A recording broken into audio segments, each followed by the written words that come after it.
my dad has had. You see? That's me. Yep. Always had a car in the garage. Here's my dad again. Classic 80s styling going on there. But yes, like I said, he's always had multiple cars. Cadillacs, everything. 57 Chevys, yellow one. So what he used to do is buy a car, build a car, race the car, win a lot of money, and then switch it up, you know. So he always stayed in something different to kind of keep people guessing. One of the cool things about that car was that it was completely unique and different. You know, he had a race car that you could actually put the family, and then this was, you know, late 80s, early 90s. You know, people weren't doing stuff like that, you know, building a race car where you could actually take your family and, you know, drive around if you wanted to. This was one of the cars that he built. It's called an Excalibur.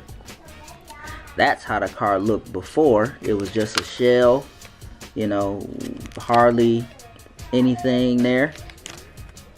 And then when he was done, the car looked like that. You know, he's the reason why I'm such a car fanatic and you know, stuff like that, because he's the one who started that with me from a very young age. That's kind of my background and how that whole thing started, was because I grew up, you know, helping my dad out in the garage and stuff like that. I was the kid that was holding the light while they were, you know, him and his friends were working on the race cars until, you know, 5, 6 o'clock in the morning, getting it ready for the track.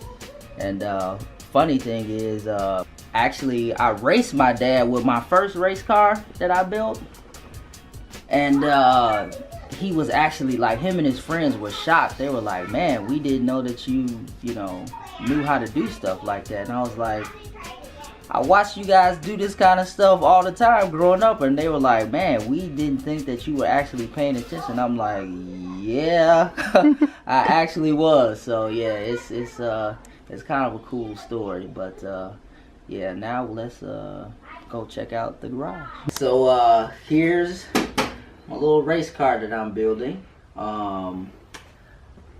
and just wanted to kind of explain here a little bit that my first attempt at my dream failed big time. And what I mean by that is I put a turbo kit on my first car that I ever bought. I was in, you know, I was never used to having any type of horsepower or anything like that. And then, you know, I got a little cocky. Called my dad up and said, hey, you know, what you want to do? You know, you want to race? And he was like, what? Boy, you know, I'm sitting here chilling and you know, call me threatening me. He was like, okay, let's race. So he gave me a four car head start and let me lead first. And he beat me, okay? And then he gave me a 6 car head start the second time we raced, and he beat me again.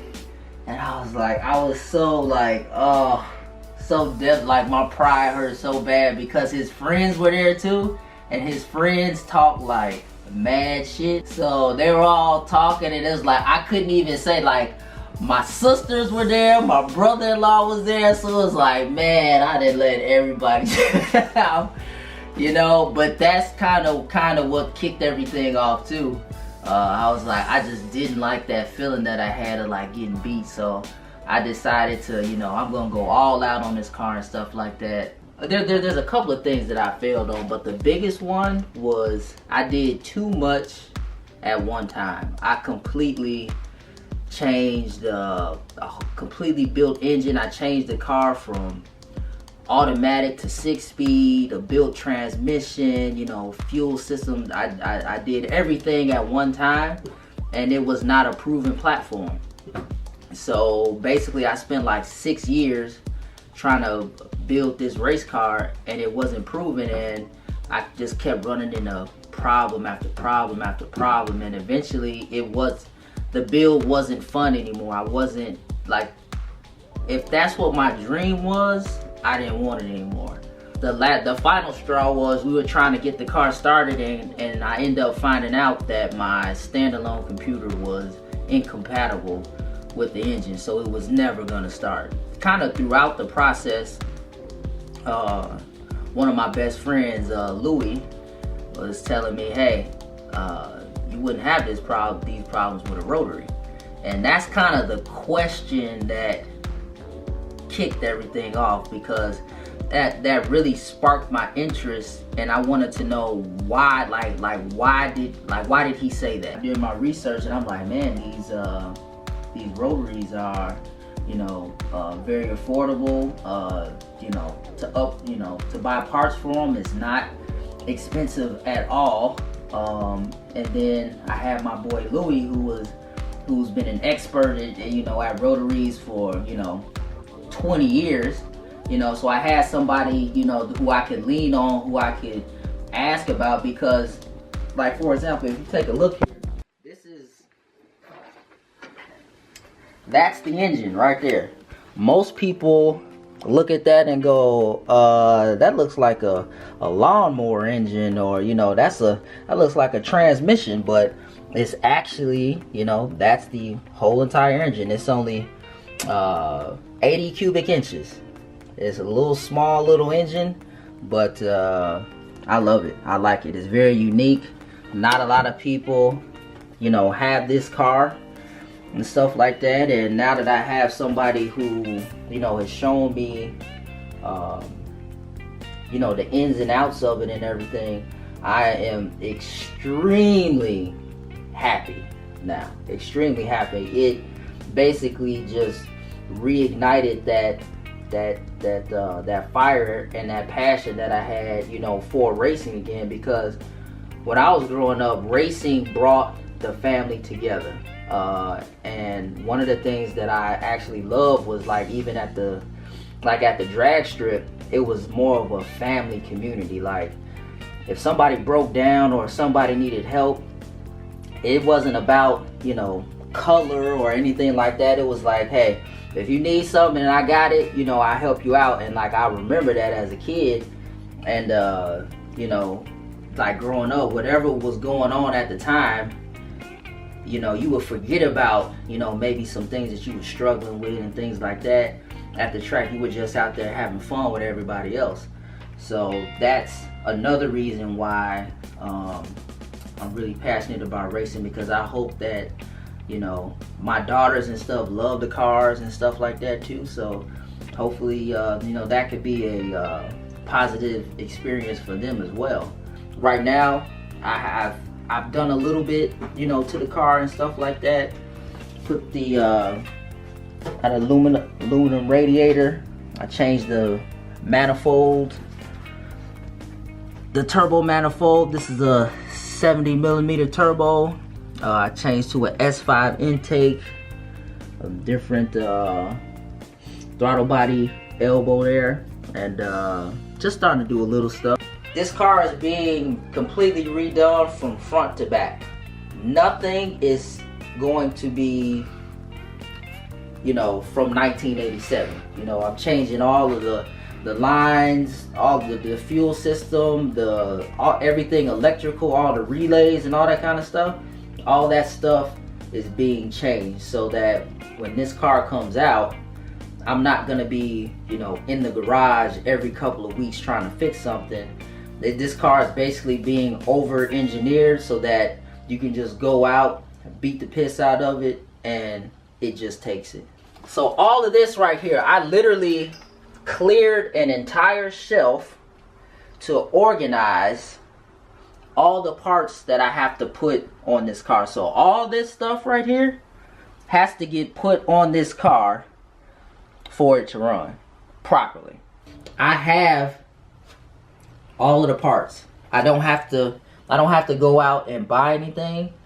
Everything is either on that shelf or, you know, kind of sitting around the garage here, you know, having to get put on. But that's the beauty of it. It's like I have everything, and I know that this engine runs, you know, and everything, so I don't have to worry about that. So it's just about having the time to just put it all together, you know, take my time to get it tuned, and then work out, you know, any gremlins, you know, that might arise. But yeah, I'm really looking forward to actually going out there and having some fun cruising with my buddies and stuff like that. I really, really, really, really miss drag racing. Like, it's a very fun, you know, outlet, you know, for me to have, and I really miss it a lot. And I'm just trying to do what I can, you know, to be successful. Like I said, every day I just do a little something, you know, here and there, and eventually it'll all be together.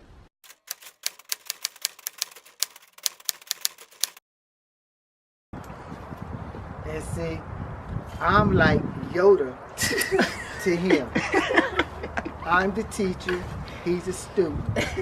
I just have one question to ask. When have you ever known the student to be the teacher? Doesn't happen.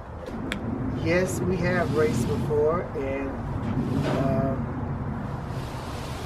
shall I say any more? You know what the outcome was. I taught him a lesson. Not to play with his dad. He doesn't realize he's one of those people that can never be, it won't happen. I don't care if he's driving John Force's race car.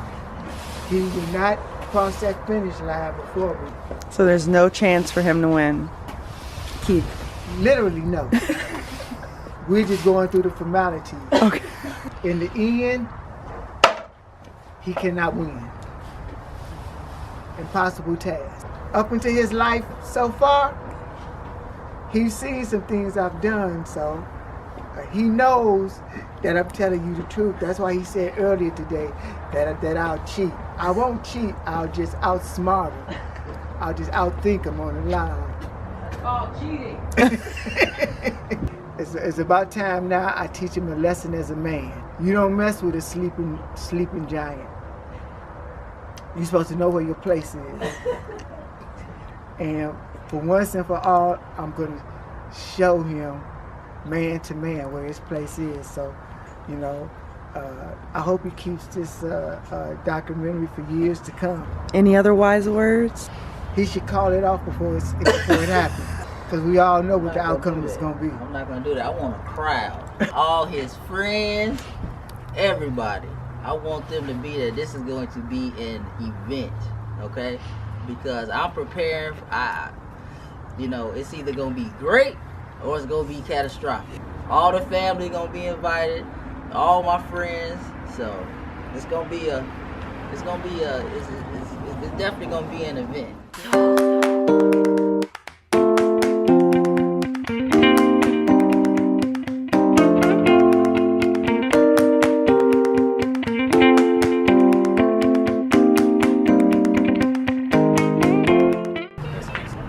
So I've been working on rotaries since 1993.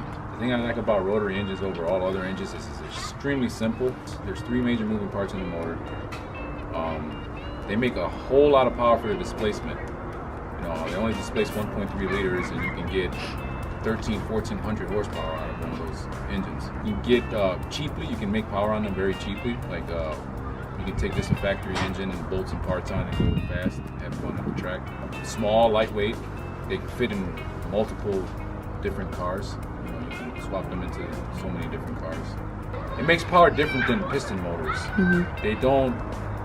They make power. You know, they keep this. It's like they never stop pulling. Like a piston motor will top out. It'll make power up to a certain point and then it'll drop off really hard. A rotary doesn't do that.